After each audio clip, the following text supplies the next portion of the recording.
Legion, hi. This is going to be a D&D talk, so prepare for a long video. So this video in particular is reacting to one of what my mutuals said on TikTok. So if you want to know about that, go to my TikTok page and we'll discuss all about that. So on there, I asked a question like, I was building a character in a D&D setting where he got infected by the spirit of a Wendigo, and now him and the Wendigo share the same body and mind, like a Jinchuriki from Naruto. I asked particularly what class this was and all that, and most people said it was Blood Hunter. Now, after some thorough research and what a Blood Hunter is, because I've never heard about it before, it starts to make sense now.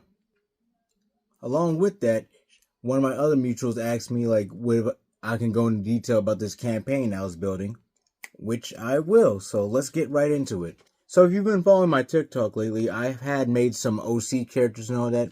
Four in particular, one recently being the Wendigo, the character I just asked about the class before. First one being Sliv the Hunter. Second being Nimbus the Demon Prince. Third, Finn the Elf. And the newest, the Wendigo. And with that being said, let's get into this campaign. So let me start by saying that this campaign, not every single character here are allies.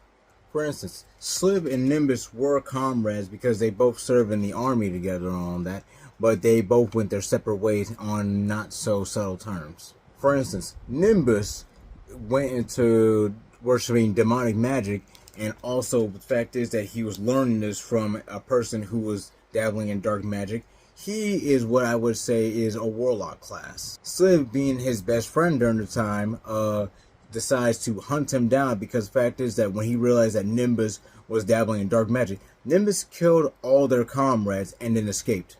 So Sliv, on the other hand, left the service and decided to roam the entire world hunting down Nimbus while also killing any evil spirit or any evil type of monster that he comes across.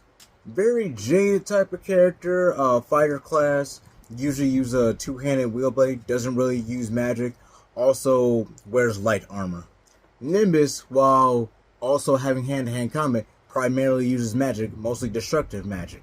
And while I thought that Nimbus would be a sorcerer, because the fact is that he didn't really have to study, it kind of naturally came to him. Yes, he had to learn about it, but now that I think about it, and going through one of my friends who is a D&D lore type of person, he most likely would be a warlock. Mostly because Nimbus had to learn these spells, and the more he dabbled into these spells, his appearance became more demonic in nature.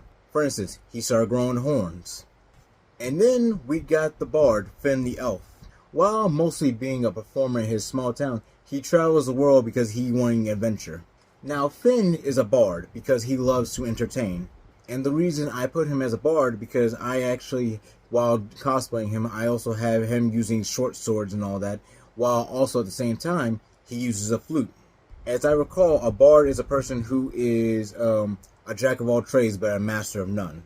So while he does have a few skills in hand-to-hand combat, swords, and also music and magic, he is not good in a straight-up fight whatsoever. He's more of a support, but also can pack a punch, but he lacks in raw power. And then the final character I just created is called Hannibal, aka the Wendigo. You see, Hannibal was part of a hunter group who went out into the woods to hunt game for the winter that is about to come up. Hannibal is also a variant spirit tracker and hunter due to his father, and also is very well equipped with using weapons.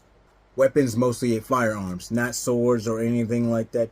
He can use a knife, but again, he's mostly used in tracking and firearms. Now, while on this expedition of hunting game and all that, they realize that they're the ones being hunted with. Hunted by a creature they have no idea what it was. They just know it's fast, it kills very quickly, and it's immune to bullets. Now, while running from this creature, they come across a native tribe and realize that they're being hunted by a Wendigo. Now, through immeasurable odds, while watching one by one of his hunter party being taken out, Hannibal, somehow by immeasurable odds, is able to defeat the Wendigo, or so he thinks. Turns out that the Wendigo saw Hannibal as a great host and decides to pass its spirit on to him. Now, with that being said, Hannibal, on one hand, can't really control his transformations at first, but through training along with studying through the Native American people, he finally comes in contact with his beastly spirit. Not that these two have bonded and come to, I would say, level ground and all that. Hannibal can transform into this form whenever he wants and all that, but he does have to eat the innards of, like, I want to say humans, because Wendigos usually prey on humans. Now, the stats that, like, one of my friends said I could do with this is that, like, as he trains more and more, that he can control more and more of it. But if during the campaign he dies, he has to start over from all over again, from not being able to control it to learning how to train more and more to get that control back. And with that being said, that is the conclusion of this D&D campaign. So tell me, what do you think about these characters? What do you think about this, the storylines? And if you like anything, just tell me what you like to hear more or what I can do better. Till next time.